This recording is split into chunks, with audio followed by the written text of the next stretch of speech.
I'm angry. I'm not a happy person today, so I'm just gonna be like, whatever. It's going to be a really bitchy call. We're having beef with Zoom now.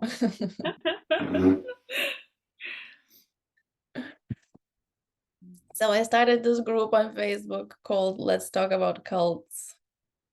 And I started it, and I think it's a bit too early for me because I noticed that I started to have like feel agitated, feel responsible, like the stress has increased for me. Yeah, and I don't know. I don't know. It's like I like the main picture of the group that I chose. It's pretty, pretty colors. Um, yeah, but I noticed that like psychologically it's a big something. Mm. Psychologically, it's a lot somehow. The feeling of responsibility and not really knowing what is this group, and also feeling really uneasy about the fact that I am the only like the author, like the leader of the group, right? And then I can just like might take off my power and abuse it one day, and like yeah, all that flashback of cult times.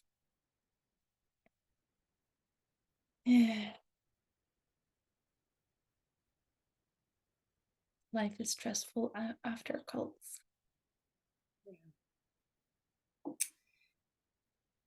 Yeah, I'm just thinking about the group because I'm so rarely on Facebook now. Like I've deleted it from my phone. I only log in through.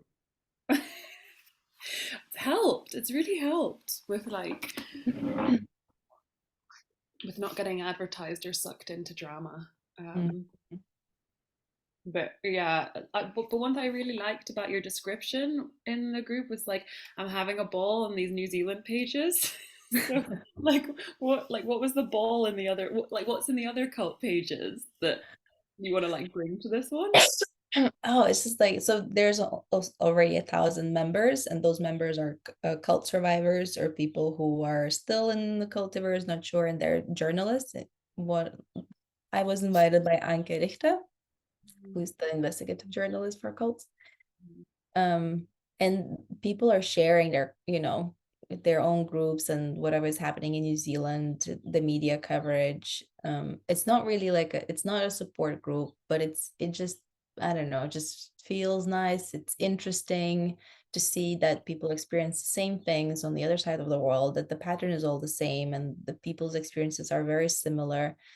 Um, very similar struggles. So I just feel like this is fascinating. Plus, they also have cults, like the big cults are international, right? So like the Family International, the Former Children of God, the pedophile cult, it's still happening. Also, there are like information about psychotherapists or psychology cults, which I don't really have that much information. I don't find that much information online. So there are survivors Mm. that also share their stories.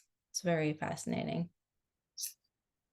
Oh, that's really good. Yeah, because it's really hard to find information on like psychology, like not just like psychotherapeutic cults, but coaching cults, like the kind of in between ones. Um, like Mm-hmm. yesterday I met up with someone. Oh, yesterday, yeah, yesterday I met up with someone, and he was in a whole coaching cult, and we just like sat and talked about the similarities, even though like the organizations were completely different.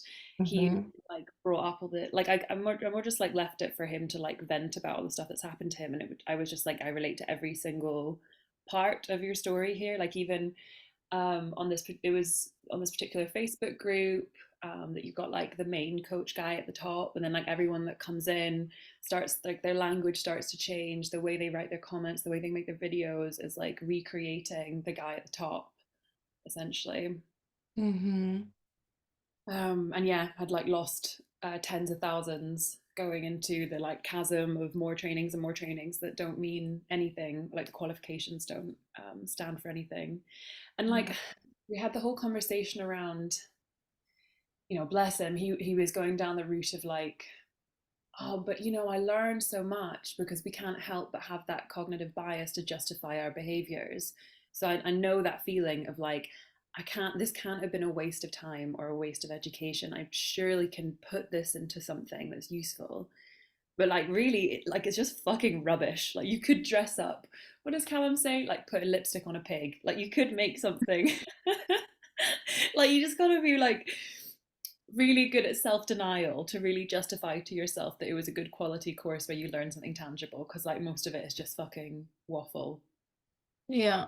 So, It um so apparently Chris Shelton, and it's something that Ann Peterson also said, that she's finally reaching the point that Chris Shelton told her about when they got into contact. And Chris Shelton is a former Scientology guy who was born into Scientology, and he left like a decade ago, and he's been dismantling um great content on YouTube I can recommend. And so he said to her, and she then said on the interview that I watched, and that at some point you reach the point. So when you wake up and when you realize you're in a cult, you go like, this organization is fucked. These people are liars. Like it's all deceptions. Like there's a sense of betrayal, right? About the people that your family, your colleagues, like the whole world crashes. But the technology, the material, the theory is still this divine, godly thing, because it changed your life so much. It transformed you in,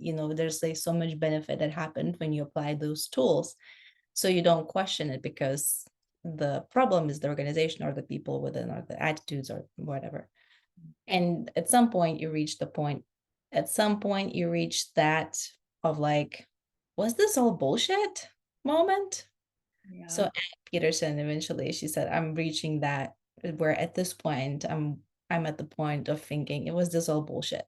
Well, that's great that she said that. Was that in the recent one Yeah. after landmark ones?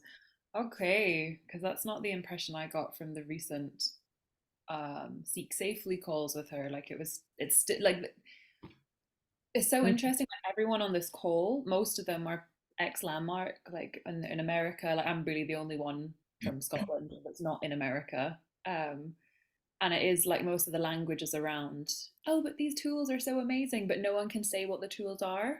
Uh-huh. So, like, what are we dealing with here?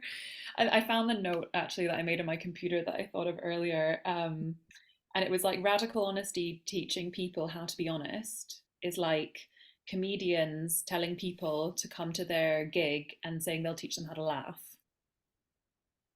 Like telling jokes and being like, now we've Mhm. shown you how to laugh. We did that for you. Do you want to learn how to laugh out of Yeah. everything in your life? Sign up for this life-changing 8-day intensive for 3,000 euro to learn how to laugh at everything in your life. That makes a lot of sense. Yeah. Like you weren't doing it right before. This time is how you really do it. Out there in the world, nobody really knows how to laugh anymore. People are stuck in their heads. They don't notice the beauty anymore in the world. They don't notice their sensations as they laugh. Yeah. But that is I think it's a very good analogy to that teaching honesty, something that is so ingrained in us. It's like teaching laughing. Yeah, yeah, It's yeah. And to teach honesty, you need to weaponize that, like, because when you teach something that is so ingrained in your biological thing, you need to weaponize some of your biology, which is what Brad did with, or before Brad probably was Erna Werhard and Hubbard and you know the other grifters. What they did, they made the biology somehow flawed. It's like the way you're perceiving the world is wrong, because if you are thinking, then you're stuck in your head and you're not feeling your body. And that's you, and then you that's Yeah. become the main product that you sell a problem that does not exist. You weaponize biology, and then you teach something how to be in a specific way. It's like the other day I was just thinking about how much I would control myself, thinking that, oh, now I'm being radically honest because I'm in tune with my body, when in fact I was just in control of myself the whole fucking time. Yeah. What a stress. Like what a mental toll as well to be like that um aware. Like our brains aren't meant to be that on all the time. Yeah. Like when I like a good analogy is I used to do lifeguarding. I used to be a lifeguard at my school, and we weren't allowed to be like legally. Our shifts are not allowed to be any longer than 45 minutes because the brain can't concentrate for longer than 45 minutes. So if No. something happened, like if I was on a 60-minute shift, and something happened, then I wouldn't be liable for like I'd be liable for manslaughter if it was like 45 minutes and something happened I wasn't paying attention. But if it was outside the realm that is possible for me to pay attention, Wow. it's not my fault anymore. It's like the managers that didn't like manage the people effectively. But it's true, like it takes so much concentration to be in that state, like that meditative state, and it's not natural. We should be Yeah. able to, yeah, it was kind of like remember you brought this up to me as well, the grounding stuff, like putting yourself in this relaxed state when actually you enter a new space and your heart rate's up, you're looking around and you're a bit nervous because it's just a new area, strangers. It's very natural to look around and to orientate yourself, but then to force people out of that state is, yeah, it's like telling them that they shouldn't be alert to new environments. Yeah. Yeah, there's something really sadistic about that, like mistrust in the body, and your body should be like this instead. And because it's so unnatural, you're creating like the perfect product because it's just like always having to come back to reinforce the practice. Yeah.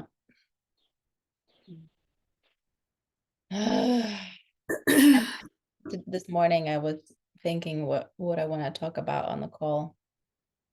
And I still don't, because there's like still like so much. There's so much stuff. Like I pick one and then just like more morphs into this like, oh, I'm overwhelmed.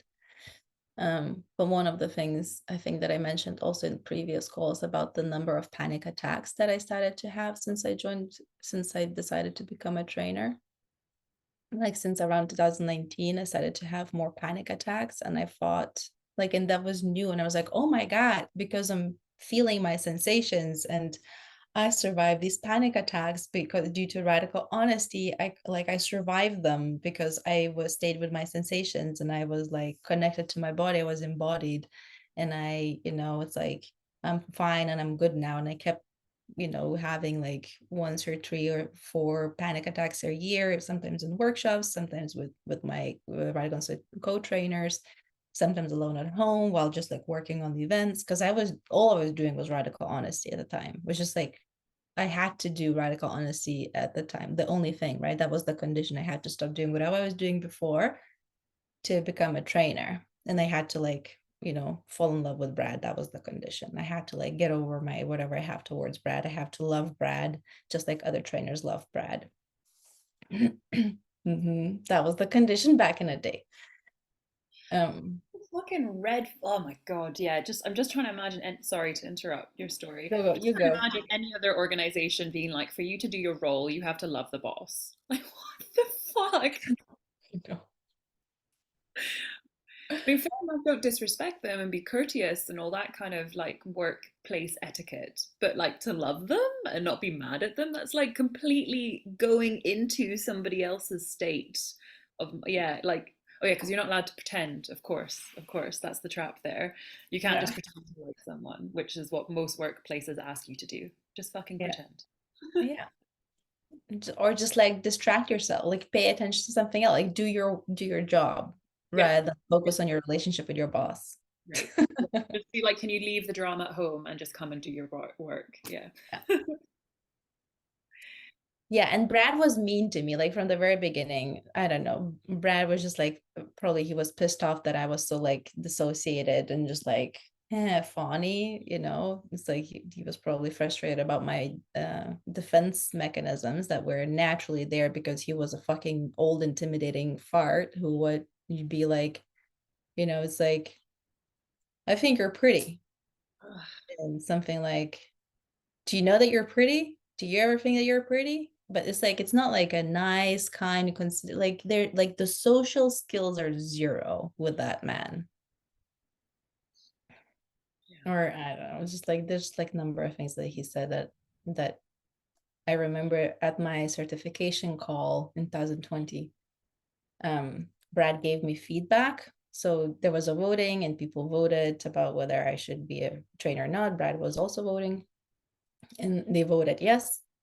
Um, and then Brad gave me feedback. And after Brad gave feedback, then my co-trainers, they appreciated Brad the way he spoke to me, because usually Brad would speak very harshly with me. And that was the first time when he spoke kindly, like he wasn't rough or harsh or offensive or any of that shit. Fuck. Which I also thought maybe it's a little bit was like a signaling thing from his side. It's like, okay, now she's one of us. So, Yeah. right? Like now we're nice to her because she's one of us now. Really good point, like bringing back to how these people at the top tend to, like, can be really cruel to the people that they train as well. Because you have to constantly prove yourself worthy. And that's the whole dynamic with the narcissistic or psychopathic or sociopathic cult leader, is that the guy is sick, right? It's like immature, doesn't comprehend the world, kind of like sees the world in its own image, and everybody has to like be the way he wants it to be. And once you, it's like the typical narcissism, it's like once you behave the way it fits his mental image of the world, then he rewards you. But in general, like whenever you exercise autonomy or you shit or like everything that he doesn't fit his image of the world, he will let you know, right? So there's constant beating because you're human, you're yourself, right? And you're doing your best. And there's beating. And then once you fit into his image, then he rewards you. And then you have this dopamine. It's like, oh my God, it worked. Maybe I can be this amazing, radically honest after all. It's like I'm trying so hard, I'm doing all my best.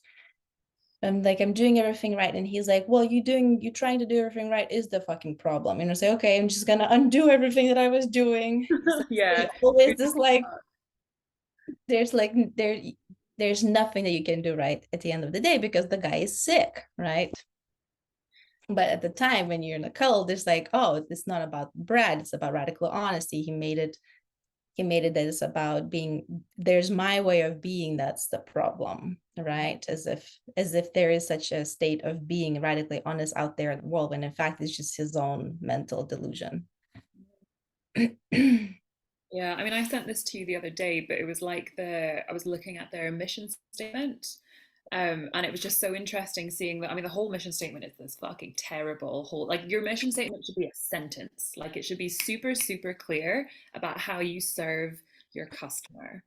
And like in the business world, that's what it's meant to be. And there's this like spread radical honesty, like it's all about making radical honesty the like shit, basically. Like it's all about us rather than all about the people and how you're helping the people. Like they kind of get into that a bit later, but it's like at the end of the fucking page. It's totally, yeah, you can see how Brad was seeing the world like that. Like it wasn't actually about supporting and helping people to be authentic and to connect with people. It was making like radical honesty the way that they need that to happen. Yeah. Yeah, I don't know if you saw, but I did write I shared on the group about that. Um and it's fun because when I see that mission statement, I know where it came from because I was around, right, with the people who created it. So I know like, oh, it's funny and it's embarrassing because I know how it came into being and I know how silly and naive the people were who created it. And I know that like, yeah, it's just a lot. But the whole point is that it's like a copy paste from some guy who did some life purpose like in the fucking beginning of the 90s. So this life purpose thing is completely outdated, doesn't make sense, and we still use it. Oh my God, Yura, what's up? We, the radical honesty trainers, use it at the A day. In my very last A day that I did, because I was already out of it, right? So I was more observing what the fuck is going on. Mm-hmm. still not really realizing what culty of it was, but it's like suspicious watching. And my co-trainer really liked the life purpose, and he did the life purpose, and I watched him do this exercise, and everybody get to like write this thing and share it in front of the group. And the fucking shit that they shared was like madness. There, it does not make sense. It's stupid. It really did not make sense, but because of the hype, because of this, like the stress has been lifted, people are about to go home. They read it's like, I'm gonna use my charm, 5 qualities of like independence, gorgeousness, um, relentlessness to create the world Oh, where everybody sees everybody, everybody is happy, that kind of shit, just like a children's stuff, and people go like, yeah. whoa, whoa. And the I'm guy like, was like, I'm really? cringing so much. And I was like, no, this is wrong. It's It, stupid. And we're enabling it. And the people, so they wrote their lives, like their life purpose, and they went on repeating radical honesty workshops in their everyday life, in their work and whatever. It's like continuing the unregulated therapy sessions with their students, their clients, whatever, at work or friends and family, because in their life statement, they wrote that they would like to be this person or to do this thing, and they got applaud. So now they got this validation. They think that this is really valid, when in fact, the whole thing is fabricated and it's stupid as fuck. And I think that those people are in trouble, like literally in danger. Oh, I'm cringing so much. I completely agree. I remember the same exercise, like writing, like, I'm gonna use all my traits to bring about a world where, like, I will fucking make this change. Yeah, it's an example of the infantilism part of like the human potential movement, which turns people not into like, it's the opposite of like mature adults with agency, but it turns you into these like little kids. And I remember hearing something recently that talked about this, that this whole like follow your passion, like do what your passion wants you to do, is a completely like, again, elite, like middle class thing. Because and actually it's also really bad advice. Like better advice would be like, do what you're good at, find something you're really good at, and you will probably have a really productive career from it. And it doesn't have to be your passion, because you can find passions in other avenues of life, and you actually don't want to have your whole passion tied up with one thing, like radical honesty, for example. Like both of us, like my whole identity was put into the work, the friendship, the career, the belief system, the social system. Like it was everything in one, so that when it goes, you have like nothing left, like no identity left anymore. So passions could like, it is great when you can monetize your passion, but it's actually way better to monetize your talents. Like that's Mm-hmm. a more mature way of doing it, more productive, smarter.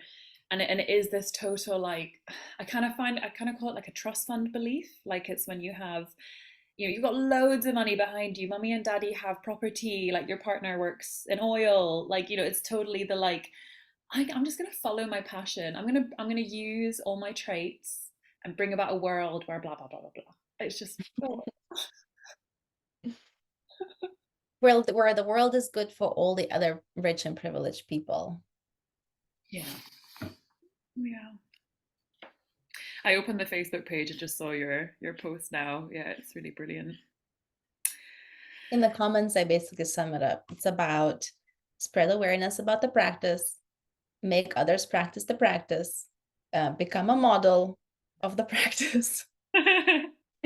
And then what's the last thing that I wrote in the comment? I forgot. That's your clue that it's the primary importance, basically. Yeah, the primary importance is to make sure that the practice keeps on living. Yeah. And also with the victim statements, like they're so since the whole petition came into being, there's so much feedback that they asked for people, not mine feedback, right? It's like I was like shunned, but like your all of you guys feedback. The institute's like, give us feedback. We want to do better. We want to improve radical honesty. We want everything was about improving radical honesty as a practice. It was about improving the organization that that could protect the radical honesty practice, but it was nothing about protecting the victims or protecting the people or protecting the whistleblowers, which is me. It's like I definitely was not protected. I was just like shunned, and everybody was angry. People are still angry at me, obviously, because because I was like, what's wrong with her that she just can't get over herself anymore? It's like she really definitely needs more support in radical honesty. But People everything, embodied. yeah, so she definitely is stuck in her mind, and she went crazy. She can't get out of it now. It's like that's it.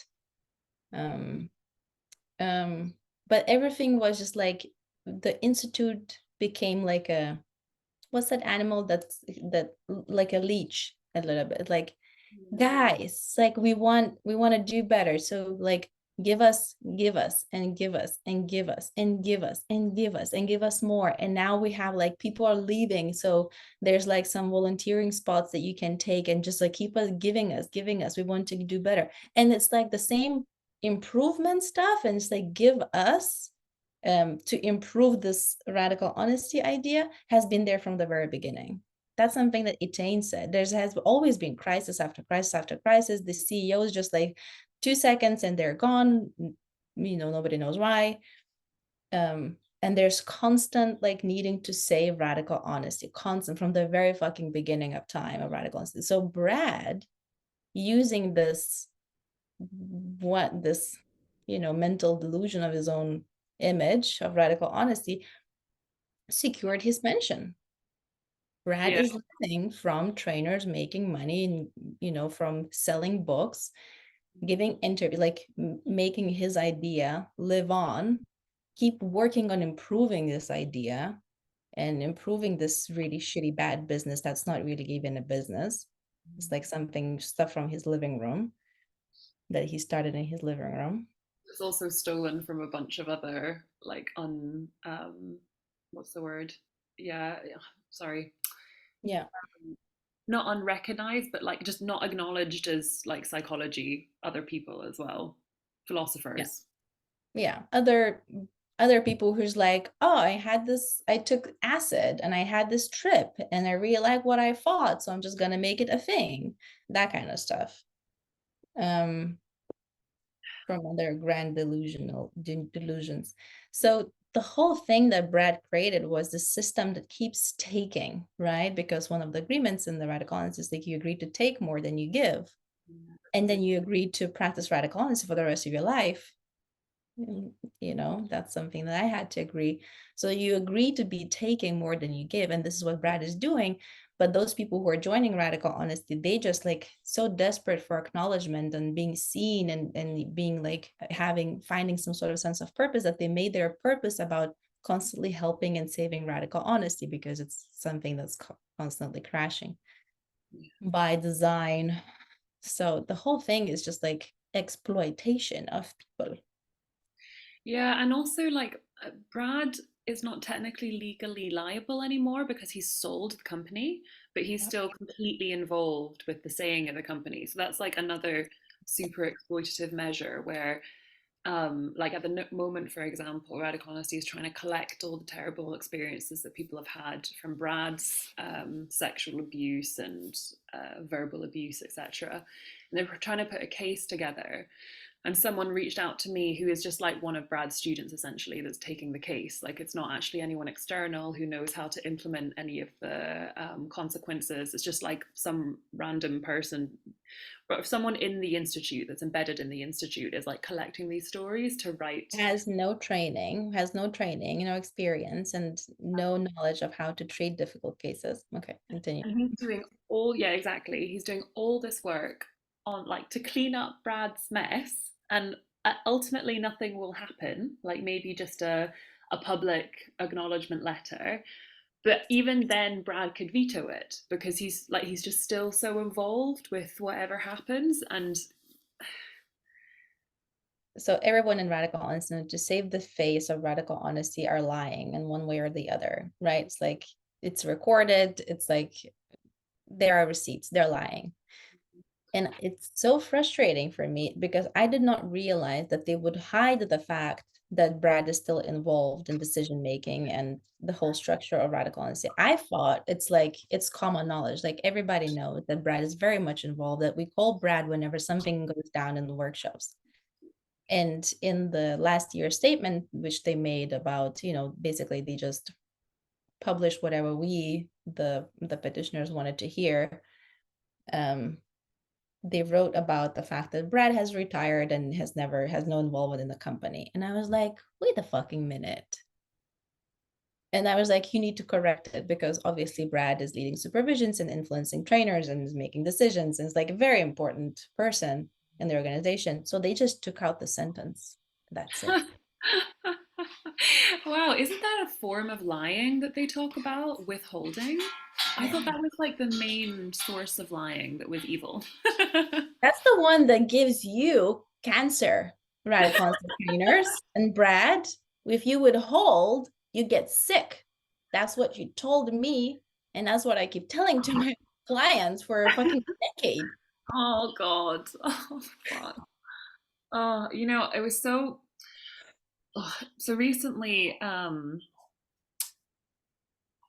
speaking of like trying to make like get paid or make work from like some sort of education that means fuck all, I applied to this speaking thing recently, and it was like it was around the theme of identity, and it was like if you can give an application where you have a story about identity, like we'll take you. It'll be really good, interesting thing to do. And I had a story about being in a personal development cult, like the fact that so many exist, but they're just not like as well known, and that so many of them exist online. Like it's a huge like trending thing. If you just open Netflix, you'll learn about all the ones that exist at the moment.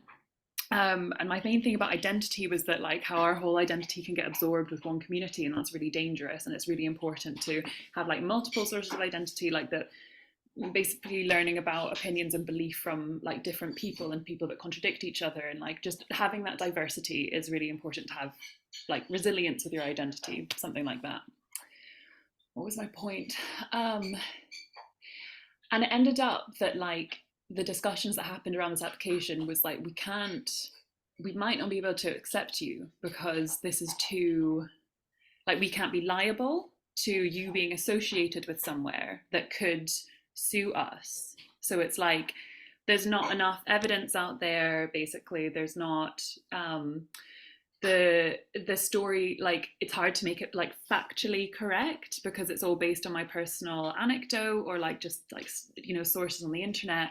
But there was this element of like people are afraid to engage in case they get in trouble, which I get it, I totally get it, but can't even turn like a personal story into something, or can't even like share about it because it's like, yeah, I don't quite have the words, but I remember being so infuriated that it's like, what the fuck, like I'm the one that has been through this, and now it's like another element of punishing to be like, Yeah. because you've been associated with them, and we just like we'd rather just have really like nice simple topics that are not dangerous, basically things that like won't get us in trouble.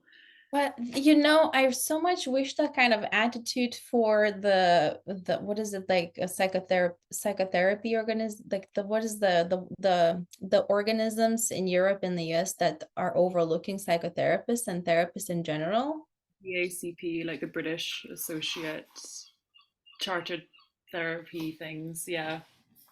Because there's so many psychotherapists that are under cults that are recruiting people in their workshops for cults, Yeah. including the ones that you and I know, including the ones that I did report to the British something, that the organism, and I had no answer whatsoever. I wish they have that attitude of like, you know what? We don't want to be responsible for therapists that are associated with organizations that have this lineage of alleged crimes. Um, and be like, we just cannot take that responsibility. We don't want to be liable. I It's too, wish they yeah, would have it.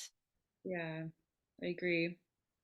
So I'm really sorry that happened to you. And I think that it's like it's smart sort of on that organization, and it sucks because the project is so like, it's like it's not like you're treating people. It's not like you're responsible for people's mental health. It's just like you just want to talk about your personal story. And I think that denying you is like denying your experience, or it's like victimizing the victim. But I kind of envy, like I wish that attitude would be in the more important organisms. Yeah, like actually, the same source of denying something is happening to the abusive elements, to the other side of that equation. I mean, I get it too. Like I can see if I'm like a speaking organization, I want people to come and speak to an audience. I just want it to be easy. Like I don't want people to bring baggage with them or to say something like too upsetting.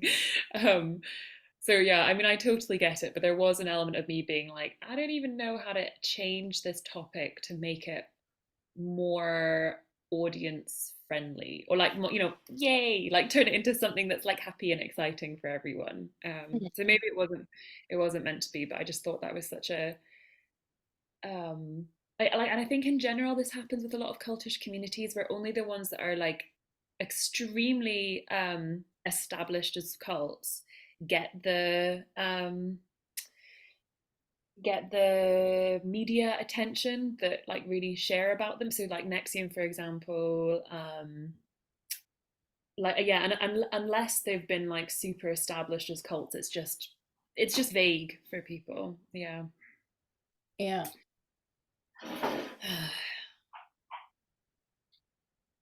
But I also acknowledge that part to change that story around is to put more shit on the internet. Well, I was thinking you could tell your life story in the cultic studies forum, and just like last weekend, I think, or last week in Barcelona, there was the cultic studies conference. Mhm. Anke, she invited me to maybe do a presentation there, or go to or fly to New Zealand and make a presentation in the decult conference. But I'm like, I'm still a want, and my psychologically I'm not ready. Mhm. But that's something that you could do if you really wanted to tell your story. I'm sure there would be plenty of people who would know how to appreciate your experience. Like again, finding people who really want to hear your experience and who care about you and what happened to you, rather than Mm. work with those that you constantly need to prove yourself and tweak yourself and be different in order to establish yourself with them. Yeah, well, like that's very sound advice actually. Like you gave me that advice as well when the person that reached out to me recently asking for more stuff on Brad, basically more juice on Brad, which I'd given loads of already to so many other people. Um, and And you, to clarify, loads on to other people in radical honesty, for the leadership of radical honesty. You've given so much information, and all the victims that also have provided pages and pages of information, yeah, and nothing happened. Okay, continue. yeah. Um, yeah, and essentially someone reached out and said, could we jump on a call and could you tell me again? And I was like, no, I don't really want to say all of the stories all over again because it's very upsetting. It puts me out for a day essentially. I lose a day to just tell a story like that. And we had done a previous interview where you interviewed me about specific abuses and stories.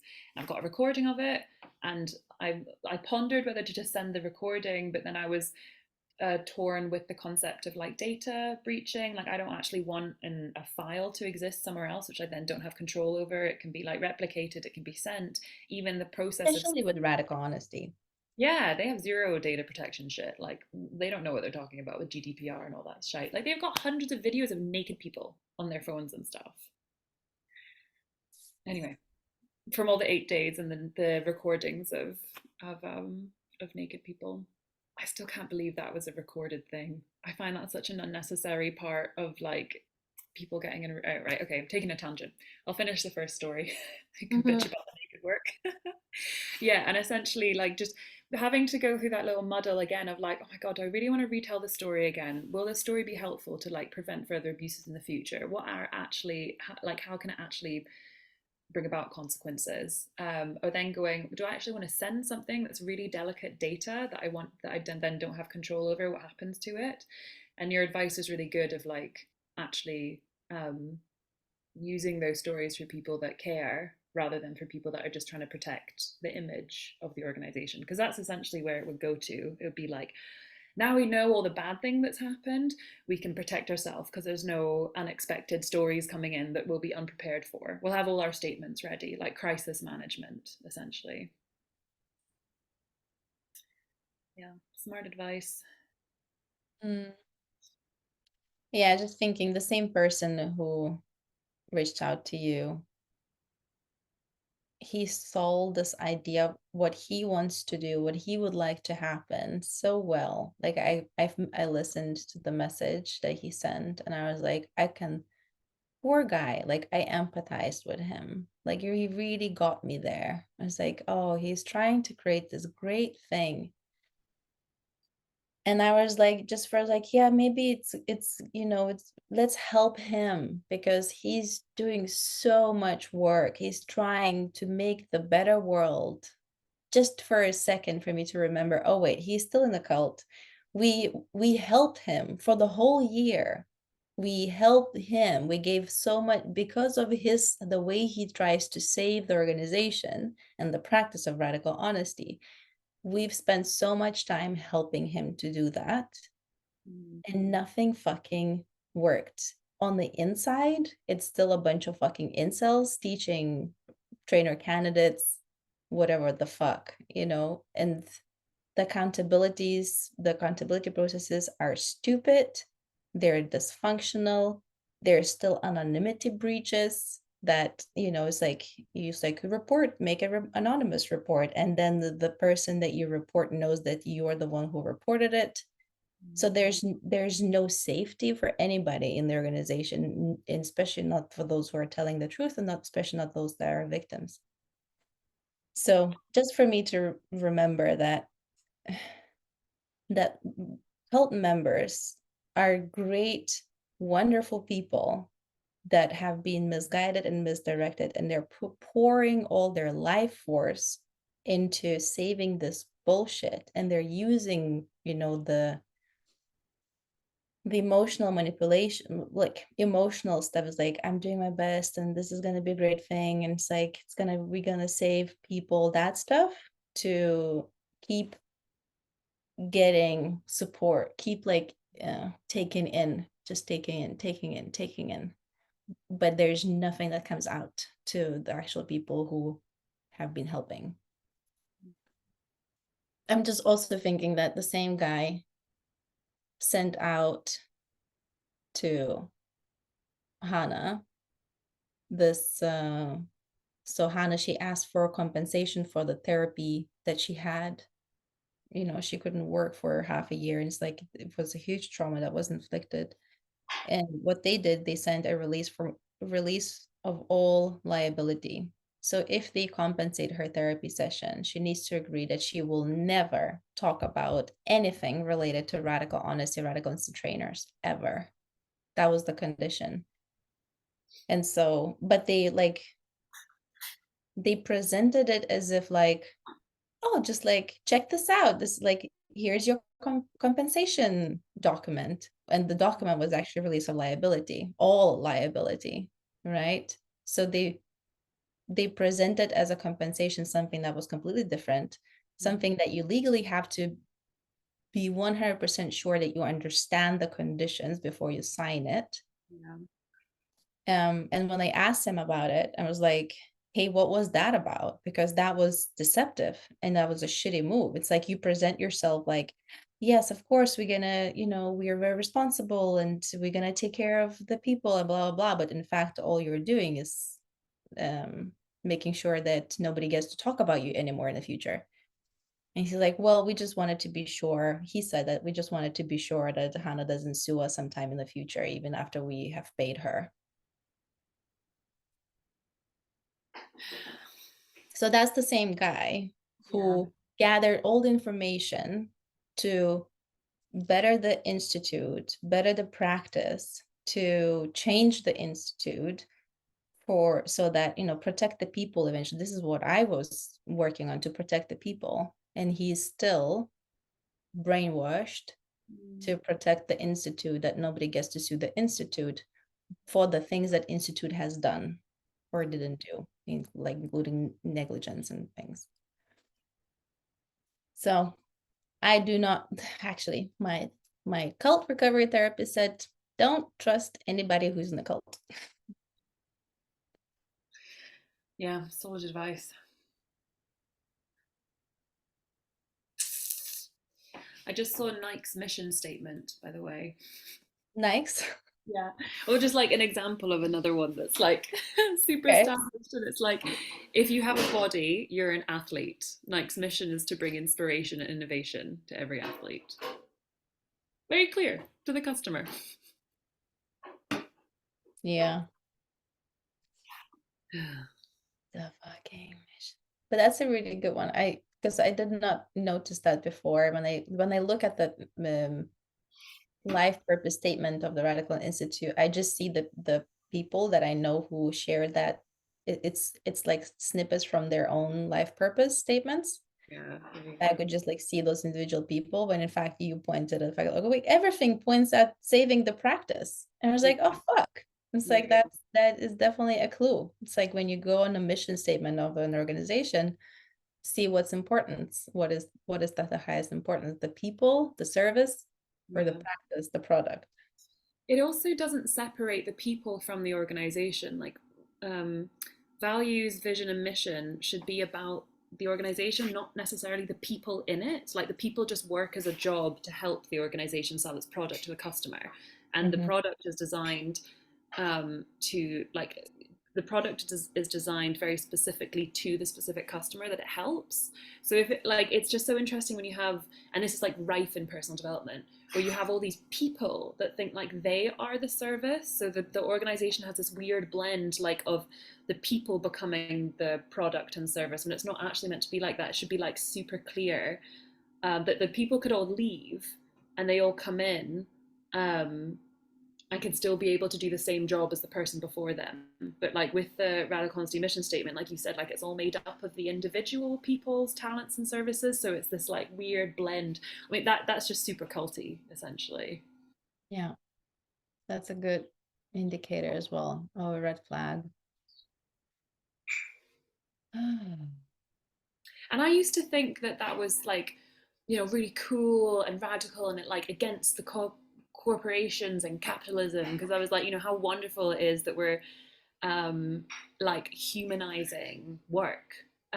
Whereas now I completely see it the other way around. I can see how that protects people by making like the whole idea that we've come up with this common imagined order of like organizations and law is to protect people. Like it's so they individually aren't liable for the organization that's created.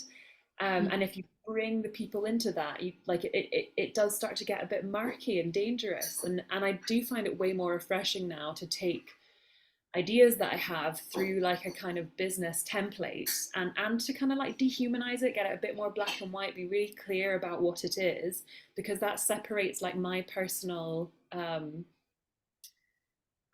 like yeah, I mean because the passion thing and like instead of me being like super wedded to the idea and thinking the idea is amazing, the idea is something that's outside of me and it adapts to the people that need it, so I don't need to be totally absorbed with it. And I think it becomes a really dangerous thing when people get so protective of their own ideas like it's a part of them.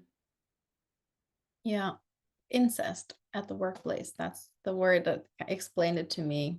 Yes. Yeah. And I mean like I'm kind of coming out of the my whole training really being about encounter groups, being like, how the fuck do I make a living after this? And I've started Mhm. this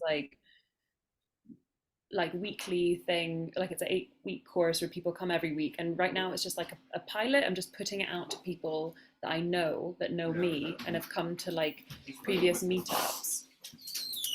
And I've said to them, like, I have a structure, what I think I'd like to do, but really, like, after and during, it's going to be based on the feedback of what the people want. Like, I know this is going to go through many, many iterations before it actually becomes something that is beneficial to people.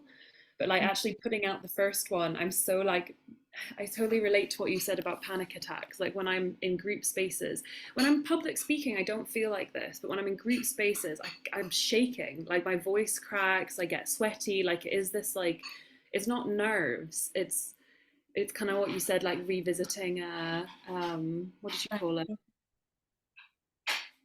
The crisis scene, the crime scene. That was it. Mm.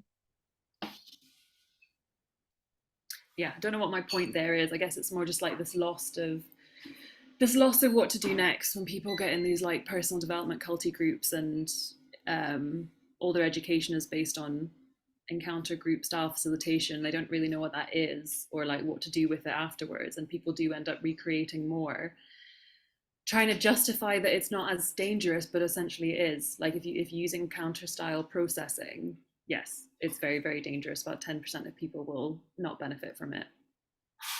Yeah. Yeah, I can relate to what you're saying because in my coaching and counseling training right now, as an example, so there's no indication that this institute, this academy of coaching and counseling in the Netherlands have any kind of like culty dynamic or background besides the fact that the founder doesn't want to be known. So it's like if you create a good thing, why don't you want to be accredited for it? I don't know. Something else. So, but the teaching for me has lots of resemblance with human potential movement. And as an example, in my last training day, me and my colleague, we were paired up for an exercise, and we did this exercise. We had like an hour for the exercise. We were done in 20 minutes, and we're like, what happened? Why are we done in 20 minutes? This does not make sense. And then our facilitator came into the room, and we're like, we're done. It's like, what happened? What did we do wrong? And she's like, reverse it into us. It's like, well, who would know if you did anything wrong? Did you do anything wrong? And she started to coach us and made into a personal process. And this is so inappropriate because you cannot coach knowledge. This is something that we learned in the coaching textbook, right? It's like you cannot, like, it just was out of, Yeah, like, as and a train, as a, yeah, what? you didn't give consent for like personal processing either. It's so random. Yeah, it's like, oh, you're in my training, so I get to like pick your brain whenever I want to. That kind of attitude, it's like, or if you ask a question and I don't know that answer, so I'm gonna flip it on you and gonna make it into your personal process. And my reaction, what I found in my colleague, we both laughed and we just like had like a little banter talk, and we're like, well, we're both of us are tired, so we don't really want to do it. It's like we just wanted to know what happened that we finished earlier. And she's like, well, if you want to, say, well, that's the exercise. This is how you did it then. So be it. What kind of training is it? What am I learning here? It's like that whatever I do and whatever happens, like that's it. That's part of life, and like sit and enjoyment. Like what? It's like it's so dumb and it's so responsible and so dangerous. Like if I have a bad coaching session with a client, what it's teaching me is like, well, that was just the bad session with the client. That's it. Yeah. That's just what life is about. The thought terminating cliches are really dangerous. Like I respond really badly to them now. I can notice them when people are like, yeah, like something bad happens. It's like, oh, it's just the way of the universe, or like what's for you won't go by you. And like I get the time and place for things like that because it's when people feel helpless and they whatever, but it shuts down the conversation essentially. It's like, well, this is it. That's done. I remember asking questions like that in Radical Honesty, like, what is the point of this exercise? Oh, whoa, that's a really dangerous question to ask because the like juiciness that you can pick someone's brain for, like, why do you always need to know the point? Like, why is it personal to you? I just want to know what I spent my money on. Like, is that really such a What, shocking thing? what do you think the point of this exercise is? Oh. I remember being told to take that with like that was how I was meant to coach. That was like um how to deal with shit test. Like I was told that, I think we spoke about this before, but I was told that that was how people shit test, to test your authority if they can trust you. And the way that I had to respond to that is to turn it around to them and say, well, what do you think? And I know now, because it's humiliating. It feels very upsetting when someone turns around and says that to you in a group, because you're trying to ask the person that you've paid money for a service to explain the information and the knowledge that they're meant to have, that you paid them for, and then they turn around to you and you're like, well, I'm obviously not the expert and I won't say the right answer, so this is just like embarrassing, and I won't ask another question, which is Yeah. what they want. It's to shut up the shit testers. Yeah. Uh, I know it. I've done it myself. It's embarrassing. I'm sorry to hear about the trainer coming in and doing the personal processing with you as well. And here's the thing, because they hold the certification from me, right? I paid a lot of money for the coaching training, because that's the coaching training that if you do 2 years of it, then you get an equivalent of a bachelor's degree in the Netherlands. So it's like, it's a very serious presenting academy. And so I'm like, well, I just lost all this money for this really shady training. And I can like complain and be the whistleblower and be like, nah, nah, nah, nah, nah. It's like, I would like you to change it, blah, blah, blah. This is what I don't like. But then I risk that they will not certify me, even if I'm qualified, like, so there's going to be consequences. So Yeah, I'm silent. yeah, it's a power dynamic. Yep. Yeah. And this is probably, like, this is for sure what every trainer candidate has experienced. So because I think that your trainer candidacy was different from mine, because mine was very much dependent on Brad. We had one guru and we had to kiss his ass, and he was very good at convincing us that everything that happens to us is our problem and we have to resolve it and blah blah blah. So just like a lot of brainwashing and a lot of in-source responsibility of his behavior. And I think for you guys, the generation that came after me, was different, because then you had 10 trainers, 10 fucking gurus, and all of them are conflicting and everybody's presenting radical honesty whichever way they want to. Because when I went to that trainer's training, where I was just like whatever, come as like helping in the kitchen to another senior trainer who was in the kitchen. I thought that you all guys learned the way I learned, that you learned as one thing from one guru, Yeah. or like two gurus, Tabor and Brad. It was like the Brad was like the whatever he was saying, that's what it was. But you guys were flipping, because you learned from different people very different things. I mean, you came to compare notes, and notes are not making sense, but the trainers keep saying, no, no, no, the notes are making sense. You guys just doing the bad comparison. Yeah. And so you guys were going nuts. And we, as the trainers, were like, what the fuck is wrong here? We don't get it. Because we were brainwashed by one fucking guy, and we were told that something is wrong with us ingrainedly, like no matter what we do was wrong, right? So like we had to do something better. And we expected you guys to do the same thing. But you were taught better, right? And so yeah, That's just a really, having 10 minds to kiss, 10 asses to kiss, that were all conflicting and saying opposite things, contradicting themselves. I think it was just a crazy making time. yeah, I agree. And it also like cost, technically, like if kind of cost 10 times more. It didn't like it theoretically could cost 10 times more. And that if you're just kissing to one person and you do all their trainings and they're the Mm-hmm. only one that votes on you, like it's their decision, comparative to the next lot of 10 people who all vote on you and it's a majority vote you get in. And you need to work with each one for them to like be able to make a decision on you. So you have to pay each person to go to their courses.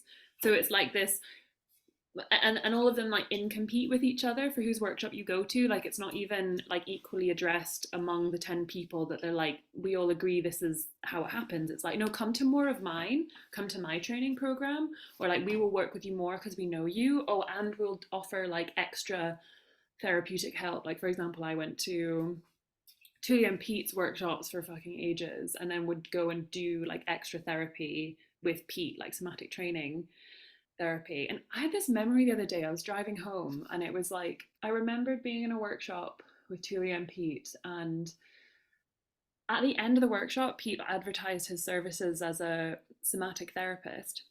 And then he turned to me and said, like, Rose can give an account, or like she can tell you how good, or something like that. It was like, the eyes went on me and was like, Rose, will you say something? And I was like, at the time, I remember just phoning and going, like, yeah, he's great, like, wonderful. And I'm just thinking, what a fucking breach in like client confidentiality one of those moments are. Is like, now I'm going to publicly announce this group of people that she has had therapy with me and she's my client. And now you're on the spot to give like some sort of testimonial to sell more. Anyway, so that was the type of people that we're dealing with at the 10 potentially for that one person. And like you were saying, the confusion of each message being slightly different. Yeah, but that's a really good distinction that you had there. I didn't really think about it like that. So let's talk about the confidentiality, huh? And breaching, because I think Hannah has the most stories of the breaching confidentiality of the client therapist relationship and the crazy making of the client by the self-proclaimed therapist. And when they mean therapist, they don't mean that they're like held accountable by any organization that accredits therapists. They're just like therapists because they don't know how else to call themselves. Mm. I don't know. I'm just thinking about. So I had two clients. So I had a client who was in a relationship, and then his partner came to our workshop. Um, and so now him and her, they were in radical honesty community. And both of them at some point figure out, it's like, wait a fucking minute. What about the confidentiality? When I talk about my relationships, the people who are in workshops, they learn about my partner, who then they later will meet in some other event, and they will know things about her from my perspectives. So how do you breach that, right? How do you protect people's privacy in the community? Mm. And according to Brad, it's like you don't need to protect anybody because like it's free for all. It's like you just resent them and they get over shit and there's forgiveness. And if they can't get over shit, then they need to practice more radical honesty and go to more workshops and reach confidentiality. This is how it works. And well, I don't know what how does that apply with the GDPR. Because now that I'm training with the to be coaching a coach and counselor, there's very little information about that I am legally obligated if I'm a coach, if I'm working, if I'm providing a service as a coach. I have to sign a contract and I have to inform, well, I don't have to sign a contract, it can be verbal, but I have to inform my client has to know how I will handle their data, their private information. I cannot not inform them. I'm legally obligated. So under that law, the whole radical honesty scheme collapses. Yeah. There's no way that you can do it legally under the GDPR laws. Um, Unless you inform people how you handle their privacy, and then they have to agree that the information might be leaked, because trainers themselves have not held the confidentiality agreements and they have leaked people's information. And they haven't talked about their clients and workshop participants to other workshop participants and used the workshop participant as an example. Something like, well, that person is mentally ill, and if I knew, I'm quoting Tulia right now, that Hannah she told to another workshop participant, like, well, Hannah is mentally ill, and if I knew how mentally ill she is or how unwell she is, I wouldn't have had her at the trainers training. Although Hannah has filled that, look, Hannah has been working with Tulia for years, so Tulia knows a lot, like everything. People come and they just like spill or their life story, like frequency trainers are the biggest secret knowers. They know everything from the beginning of a person's life up until today. They know everything what one can know in like years of working with someone. Just like, yeah, it works. It's Uh, also Sorry, are you finished? No, you go, because I need to pause here. I'm worked up. Yeah, I agree. It is kind of insane how much we'll know about each other as colleagues comparative to other work environments. Insane is this how it feels. It's insane. Like it's just Well, it's huge. and the other element that like I haven't seen it spoken about so much, like I know GDPR laws have come in, but it's still lacking in this whole, I think we kind of touched on it before, is like data privacy. Because like I'm only learning about this now, that all these spaces, all these workshops, like if people have their phones on them, like it's not just the trainers that learn all this information, it's like all of the data brokers and the advertisements and the individual profiles that are being made up of each person that exists online to sell them particular things, when to sell them those things, like when are they most vulnerable, like this bit's a bit more like it's lagging in law, but it still exists. And in places like, yeah, I find workshops that say they have like we'll all be confidential with each other and people have got their phones in their pockets. I'm like, this is just fucking bullshit. This whole thing is bullshit because it doesn't matter how high security my own phone is. If someone next to me doesn't have any security settings on, they can hear my voice. From the location services can see like if I bought a coffee in that shop, they'll know like that person bought there and is like next to them, and it's all fucking connected essentially. Yeah. Yeah, very juicy information for to be recorded and accessed. Not only for individuals just to know to have like power and lack of privacy between a community, but also just for this like third party online world that we live in as well. That didn't exist when all this was like being created in the 60s and 70s, right? Like people really they could pretend to agree on privacy, but there wasn't these recording devices constantly in these spaces. Like that's really changed. Yeah, and Brad has set up the system so that you wouldn't be afraid to ruin your own reputation. Oh, I am so glad I did not share half the fucking shit that I shared in radical honesty workshops publicly online. Yeah, Oh, I shared everything. oh, you're Yeah, I mean, I haven't faced any consequences yet because I am like relatively unknown. I'm only known in my own bubble. But if I wanted to go bigger, then there's my whole life story is online. yeah. Well, even being associated with like radical honesty, like that example of the applying for the public speaking thing, essentially because I was trying to be careful not to name them, but the Mm-hmm. organizer just like Googled me and found radical honesty and then wrote Roseau and radical honesty, and there was just loads of stuff, and they were like, it's just too obvious who you're talking about. And I was like, for fuck's sake. Like, I reached out to Sarah yesterday and said, like, please delete all my blog posts. Please delete all the previous workshops of me. Like, I don't want to be associated with this word. Yeah. So I've contacted, so I've been contacting some lawyers and asking about my rights in terms of being forgotten. Yeah. Yeah. You do have rights to be forgotten. That's right. Yeah, but those are not all like not total, right? There's like specific conditions.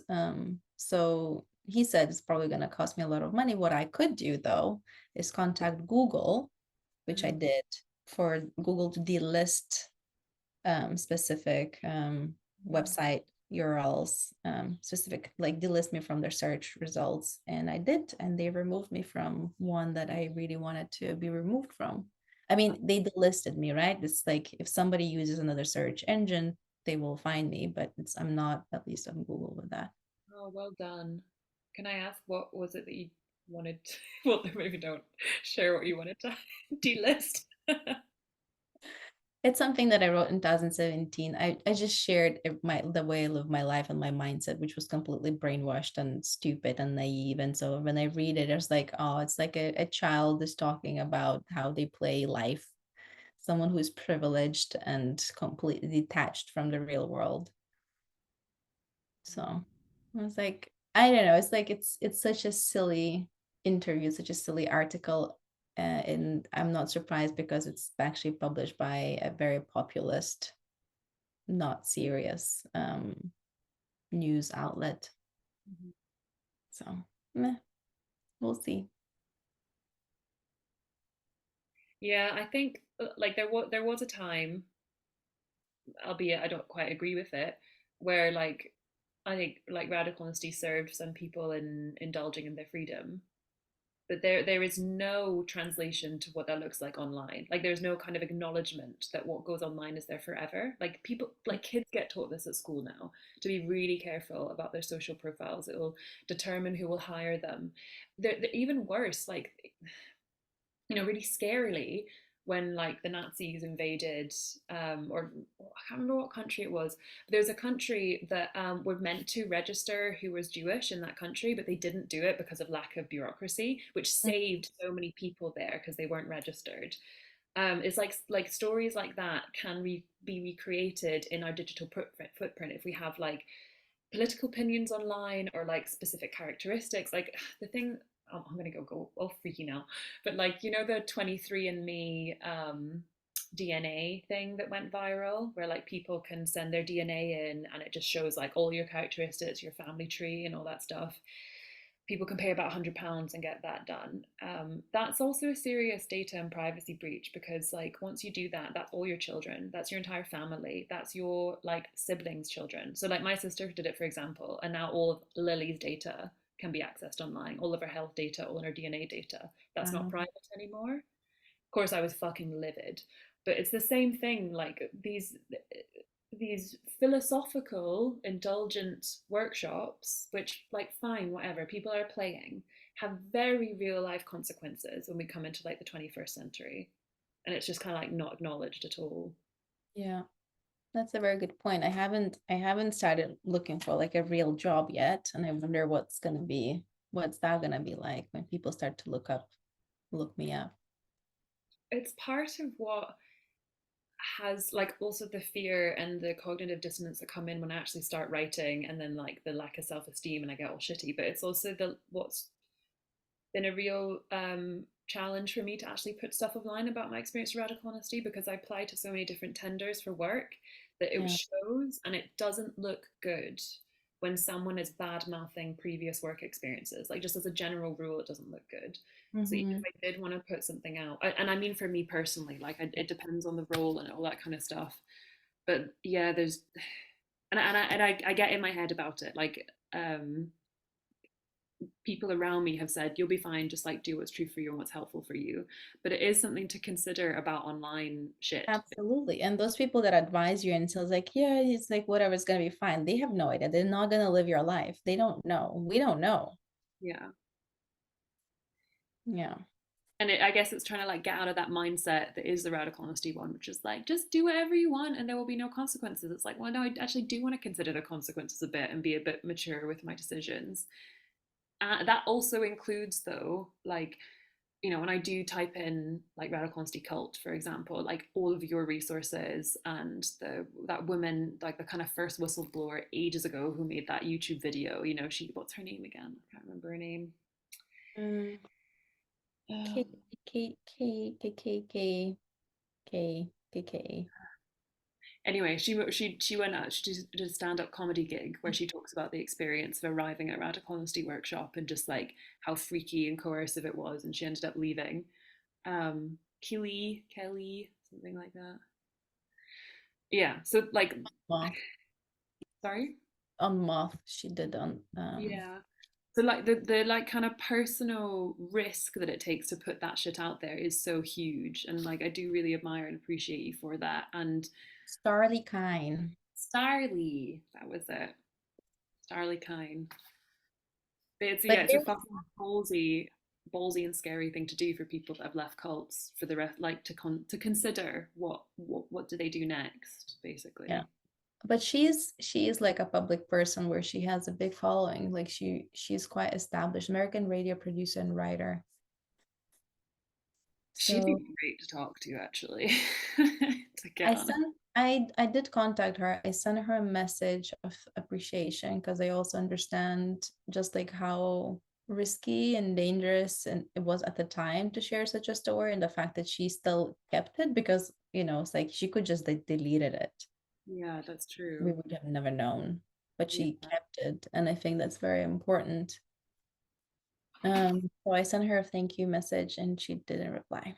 So Mm. 2012 though, yeah, 12 years ago was when she made that video. yeah, internet was a different place back then. Yeah, it's a really fucking scary place now. Part of why I tried to delete all the socials from my phone. Yeah.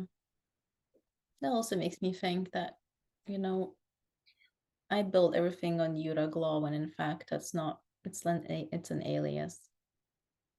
So I could just do my best to delete it all and use my real name. Ooh. My God, this is what cult leaders do. They're Yeah, that's true. like, oh, I've been free to do whatever I want, and I created trouble for myself. So I'm just gonna change my name from like Joseph Rosenberg to Werner Erhard. Um, yeah, it's like that's how it's done. That's how Yeah, they keep reinventing themselves. yeah. But it is harder to do that now, to recreate entire identities without any sort of um, blueprint online. Like it, yeah, everything that gets online, it's really difficult to get rid of. So I do, for folk that go into personal development shit and hear the advice of like ruin your reputation, like that when that advice was first given, it was a different world. This is like a Yeah, whole different thing to consider.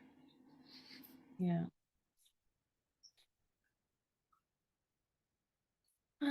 This makes me want to delete everything right now, which I think is actually a really good thing. Do you mean delete like what parts? As in like just your entire identity online, or just all the stuff that you've written about radical honesty since, or Probably everything. Like I'm so ready to let go of everything. Also making a living through social media. I've done it for a decade. I'm so done. mm, You know, I don't know. It's something I also have.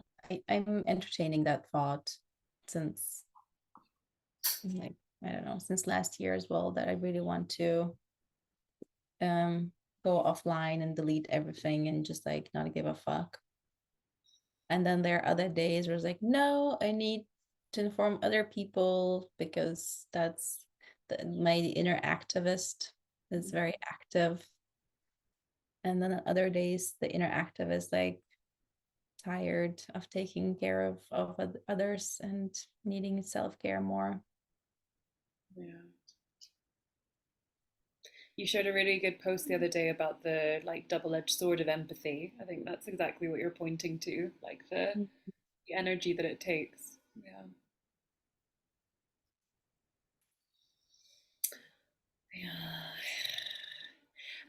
Yeah, I mean that's ultimately what the little not trying to create more cults that I'm trying to do in my shed of like just getting people off their phones and talking to each other again. Um, doesn't even need to be profound or therapeutic, but just like, yeah, no screens. Yeah. Although screens are helpful for regulating stress. Oh, yeah, that's true. That's true. Mind numbing, chosen brainwashing. Yeah, yeah, yeah. No, but I'm like, it's not. So the benefit of it is that for some people, it's so intense to be in a social environment that it's actually soothing to be on the phone. Yeah, that's true. That's very true. And So when I had a young baby, I could still get like social access through like courses and stuff that I couldn't go to in person with a young child. Like I still needed to be there with all the kit and the baby breastfeeding, but I could still actually join a course of other people. So yeah, I agree. There are benefits. Yeah. yeah, okay. Done for today. I'm gonna stop the recording.